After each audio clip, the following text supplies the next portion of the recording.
Assalamualaikum warahmatullahi wabarakatuh. Perkenalkan, nama saya Nur Mujahidah dari PKK 04 NIM 200208501022. Baiklah, pada kesempatan kali ini saya akan menjelaskan tentang peran dimensi pendidikan di era 4.0.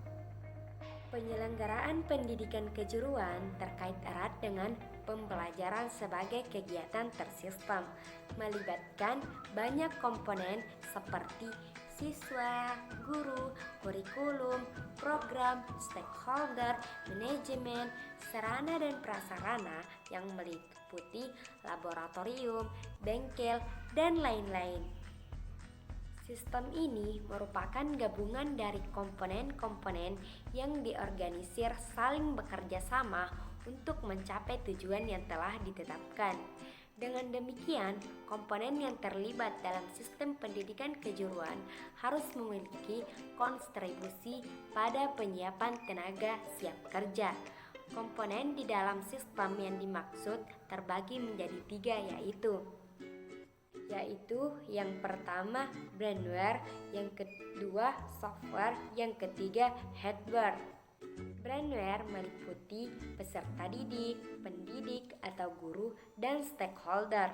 Pertama, peserta didik. Peserta didik adalah anggota masyarakat yang berusaha mengembangkan potensi diri melalui proses pembelajaran pada jalur pendidikan, baik pendidikan informal, formal, non-formal, pada jenjang pendidikan dan jenis pendidikan tertentu. Siswa atau peserta didik adalah pelajar yang harus ditumbuh kembangkan potensinya. Sejalan dengan tujuan pembelajaran, ada beberapa hal yang perlu mendapat perhatian, yaitu karakteristik siswa seperti bakat, minat, IQ, kematangan emosi, kematangan mental, lingkungan keluarga, lingkungan sosial budaya, kelemahan dan preferensi dalam pengolahan dan penggunaan informasi. Peran atau fungsi pendidikan kejuruan terhadap siswa, yaitu pendidikan kejuruan berfungsi menyiapkan siswa menjadi manusia Indonesia seutuhnya yang mampu meningkatkan kualitas hidup, mampu mengembangkan dirinya, dan memiliki keahlian dan keberanian membuka peluang meningkatkan penghasilan. Kedua, pendidik atau guru adalah seseorang pengajar suatu ilmu. Dalam bahasa Indonesia, guru umumnya menjadi pendidik profesional dalam tugas utama mendidik, mengajar, membimbing, mengarahkan, melatih, menilai. Seorang guru dalam pendidikan kejuruan adalah individu yang memiliki latar belakang teknis dan pengalaman kerja yang memadai di bidang tertentu. Hal ini mutlak diperlukan agar pengajar kejuruan bisa menjadi modal teladan bagi para peserta didik. Ketiga adalah stakeholder. Stakeholder adalah individu, kelompok, maupun komunitas yang memiliki kepentingan dalam suatu organisasi atau perusahaan.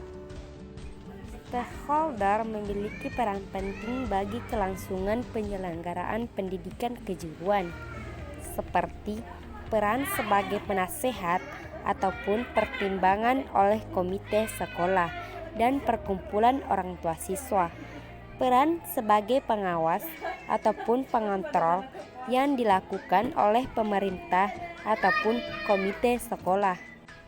Software dibagi menjadi 3, yaitu kurikulum, program, dan manajemen. Kurikulum adalah segenap proses usaha bersama untuk memperlancar mencapai tujuan pengajaran dengan titik berat pada usaha meningkatkan kualitas interaksi belajar mengajar. Pentingnya peranan kurikulum dalam mencapai tujuan pendidikan. Kurikulum merupakan salah satu komponen yang penting dalam penyelenggaraan pendidikan untuk mencapai tujuan pendidikan. Kurikulum adalah suatu rencana yang dijadikan sebagai pedoman atau pegangan dalam kegiatan proses proses belajar mengajar. Pertama, program. Program merupakan proses yang dapat mengembangkan keterampilan, pengetahuan, serta pengalaman untuk mendukung pencapaian kompetensi kerja lulusan. Tujuan dari program pendidikan akademik ini adalah menyiapkan peserta didik atau mahasiswa menjadi warga negara yang beriman dan bertakwa terhadap Tuhan Yang Maha Esa, berjiwa Pancasila, memiliki integritas kepribadian yang tinggi, terbuka, dan tanggap terhadap perubahan dan kemajuan ilmu pengetahuan, teknologi, dan kesenian berkaitan dengan bidang keahliannya. Manajemen. Manajemen adalah proses perencanaan, pengorganisasian, pelaksanaan, pengarahan, dan pengontrolan dalam dunia pendidikan sehingga tujuan yang ditetapkan akan dapat tercapai secara efektif dan efisien. Hardware dibagi menjadi 3, yaitu laboratorium, bengkel, sarana, dan prasarana. Pertama, laboratorium merupakan salah satu prasarana pembelajaran yang dapat digunakan sebagai tempat untuk melatih peserta dalam mencapai konsep-konsep dan meningkatkan keterampilan dalam melakukan percobaan. Adapun peran laboratorium yaitu 1. Tempat timbulnya berbagai masalah dan sekaligus tempat memecahkan masalah tersebut. 2. Laboratorium sebagai tempat untuk melatih keterampilan serta kebiasaan menemukan suatu masalah dan sikap teliti. 3. Laboratorium sebagai tempat yang dapat mendorong semangat peserta. Kedua, bengkel. Bengkel berperan dalam laboratorium karena bengkel dan laboratorium merupakan sarana lembaga pendidikan vokasi dan kejuruan untuk membina dan meningkatkan ilmu pengetahuan, keterampilan sehingga mencapai tingkat profesional. Ketiga, sarana dan prasarana.